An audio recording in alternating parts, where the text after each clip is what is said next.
पंढरपूरमध्ये विठ्ठल रुक्मिणीची शासकीय महापूजा संपन्न। मुख्यमंत्री एकनाथ शिंदे यांनी केली सपत्नीक पूजा। मुलींना शुल्क न भरल्याने प्रवेश नाकारणाऱ्या संस्थांची नोंदणी रद्द होणार। उच्च आणि तंत्र शिक्षण मंत्री चंद्रकांत पाटलांचा इशारा। वादग्रस्त आयएएस पूजा खेडकरच्या वडिलांच्या संपत्तीबाबतचा अहवाल तयार। दिलीप खेडकरांनी बेकायदेशीर संपत्ती जमवल्याचा एसीबीला संशय। लाडकी बहिणीनंतर मुख्यमंत्र्यांकडून तरुणांसाठी खास घोषणा। 12वी उत्तीर्ण विद्यार्थ्यांना दरमहा 4,000, डिप्लोमासाठी 8 तर पदवीधर तरुणांना 10,000 स्टायपेंड देण्याची घोषणा। पंढरपुरात वारकऱ्यांची वांदियाळी। राज्यभरातून जवळपास 5 ते 6 लाख भाविक पंढरपुरात दाखल। 2025 मध्ये भारताच्या विकास दरात वाढ होण्याचा आयएमएफचा अंदाज। आयएमएफ कडून भारताचा विकास दर 7% राहण्याचा अंदाज। धारावी पुनर्विकास प्रकल्पातील अपात्र रहिवाशांच्या पुनर्वसनासाठी मुंबईभर भूसंपादन। विविध प्राधिकरणाच्या ताब्यातील 20 जमिनींची मागणी। कर्नाटकात खासगी क्षेत्रात स्थानिकांसाठी आरक्षण। खासगी कंपन्यांतील क आणि ड गटातील जागांवर स्थानिकांना 100% आरक्षणाचा निर्णय लागू।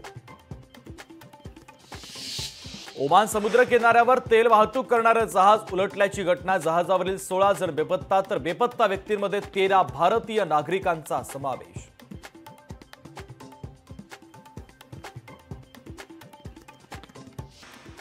आमदार गीता जैन, आमदार प्रताप सरनाईक यांच्याकडून प्लेझंट पार्क सिग्नल ते सिल्वर पार्क सिग्नल पर्यंतच्या नवीन उड्डाणपुलाच्या कामाचा आढावा।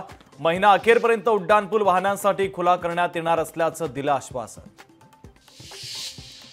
कळंबोलीच्या परिसरामध्ये नालेसफाई अपूर्ण असल्याचं चित्र समोर। परिसरामध्ये जोरदार पाऊस पडल्यास पूर परिस्थिती निर्माण होण्याची शक्यता। नवी मुंबई महानगरपालिकेच्या नागरी विकास कामांसाठी प्रकल्पग्रस्त ठेकेदारांनाच प्राधान्य देण्याची मागणी। स्वर्गीय दिबा पाटील प्रकल्पग्रस्त भूमिपुत्र ठेकेदार संघटनेची लेखी निवेदनातून मागणी। जळगावातील भुसावळ येथे शासकीय गोदामाच्या समोर धान्याने भरलेला ट्रक खड्ड्यात फसला। नगरपालिकेकडून खोदकाम करण्यात आलेल्या खड्ड्यात केवळ माती टाकल्याने वाहन अडकल्याची घटना। सातपुडा पर्वताच्या दुर्गम भागात पाणी टंचाईच्या झळा। आदिवासी पाड्यातील महिलांची पाण्यासाठी भटकंती तर दुर्गम भागात अजूनही पाणी टंचाईचं सावट। राज्यभरासह मुंबईतही वडाळ्याच्या विठ्ठल मंदिरात भक्तांची मोठी वांदियाळी। मध्यरात्रीपासून मंदिरामध्ये भजन कीर्तनाचा कार्यक्रम सुरू। नंदुरबार जिल्ह्यातील शहादा तालुक्यात ढगफुटी सदृश्य पाऊस। रात्रभराच्या संततधार पावसाने जनजीवन विस्कळीत। पावसामुळे शहादा शहरात पुराचं पाणी। मुंबईच्या डोंगरी भागात रात्री मोहरमची मिरवणूक। मिरवणुकीमध्ये मोठ्या संख्येने मुस्लिम बांधव सहभागी। सिंधुदुर्ग मतदारसंघावरून महायुतीमध्ये संघर्षाची शक्यता। भाजपच्या राजन तेलींचा सिंधुदुर्ग विधानसभेवर दावा। विधानसभा निवडणुकीच्या पार्श्वभूमीवर भाजपच्या 19 वरिष्ठ नेत्यांची राज्यभरात संवाद यात्रा। सरकारच्या घोषणा आणि काम नागरिकांपर्यंत पोहोचवणार।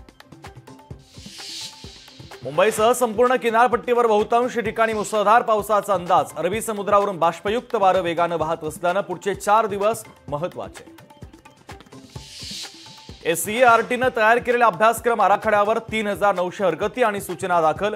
हरकती सूचनांनुसार अभ्यासक्रम आराखडा अंतिम करण्यात येणार तर मनुस्मृतीचा संदर्भ काढून टाकला जाणार।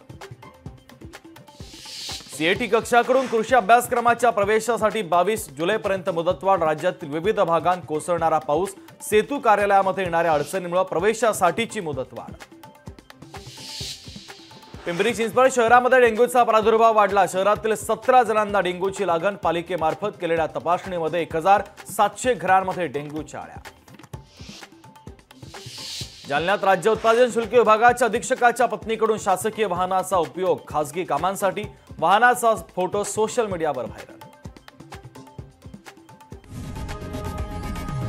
लोकशाही मराठी ऐका, पहा, जागरूक रहा।